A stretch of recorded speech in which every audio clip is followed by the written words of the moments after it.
Besarin Pak, saya nggak lihat. Dibesarkan. Nah, ini adalah surat pemberitahuan penetapan tersangka. Dasarnya dari A sampai J. Kemudian pada poin C itu disebutkan konsideran Undang-Undang Nomor 1 Tahun 2023 tentang Kitab Undang-Undang Hukum Pidana. Kemudian di poin J, surat perintah penyidikan nomor sprindik garing 01 garing titik 00 garing 01 garing 01 2026 tanggal 8 Januari 2026. Yang di atasnya poinnya keputusan pimpinan Komisi Pemberantasan Korupsi Republik Indonesia nomor 88 tahun 2026 tanggal 8 Januari 2026 tentang penetapan tersangka. Dari sini ya, menurut pendapat ahli harusnya berlaku apakah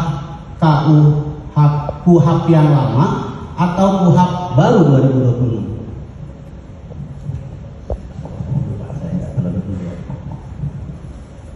Dibesarin lagi bisa nggak?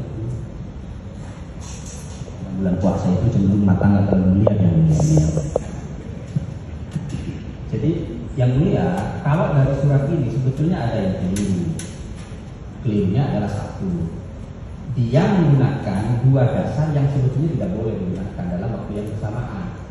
Satu, menggunakan KUHP lama, dia menggunakan KUHP yang baru. Itu nggak boleh, karena pasal 36 itu sudah mengunci kapan KUHP lama digunakan, kapan KUHP baru digunakan. Jadi kalau kemudian dalam satu perkara menggunakan dua KUHP itu pasti keliru itu. Itu yang pertama. Yang kedua, nah, saya baca lagi. Ini kan saya tidak tahu isinya, itu yang poin G itu loh.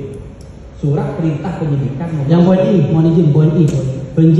Saya dulu Pak. Jelasin dulu biar urut ini. Surat perintah penyidikan itu 61 kan. Kemudian ada surat perintah penyidikan 61A. Kemudian ada surat perintah penyidikan nomor 1. Yang dua di atas itu kan tahun 2025. Kemudian yang terakhir itu kan tahun 2026. Ini perlu dibaca yang dia. Kalau sprindik yang 61A itu konteksnya adalah lebih pada pergantian personil, itu tidak ada masalah. Itu sudah biasa. Jadi tapi nanti di 61A dia harus mengacu kepada nomor sprindik yang lama. Itu yang pertama. Yang kedua, yang problem sebetulnya di huruf yang terakhir. Dia ada sprindik nomor 1 Jan 8 Januari 2026. Ini harus dibaca, saya nggak tahu isinya. Apakah sprindik yang nomor 1 yang diterbitkan tanggal 8 Januari itu sprindik pergantian personil atau sprindik apa?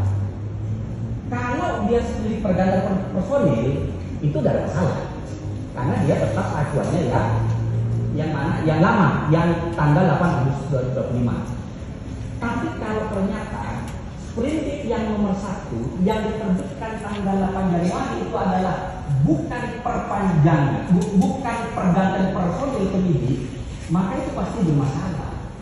Bermasalahnya begini.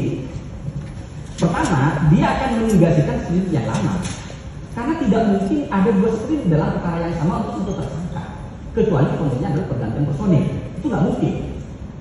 Nah, yang kedua, ini tafsirnya akan menjadi sangat liar.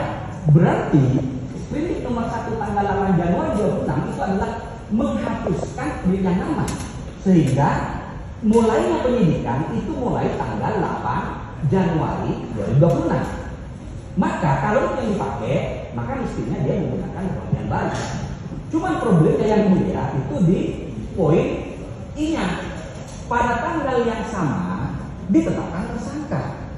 Itu menjadi problem karena konsep penyidikan baik di KUHP yang lama maupun KUHP yang baru itu tidak berbeda.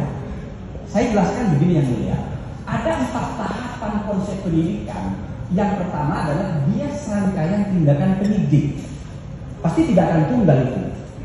Ini konteksnya adalah ketika ada prosedur pasti ada proses yang dia. Pasti ada. Kemudian ketika penyidik melakukan serangkaian tindakan penyidikan, itu tujuannya adalah mencari dan mengumpulkan alat bukti. Di KUHP yang lama istilahnya bukti, bukan alat bukti.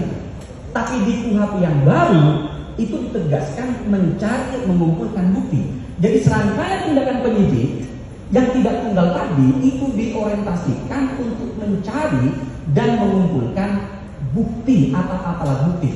Di KUHP yang baru itu minimal 2 alat bukti.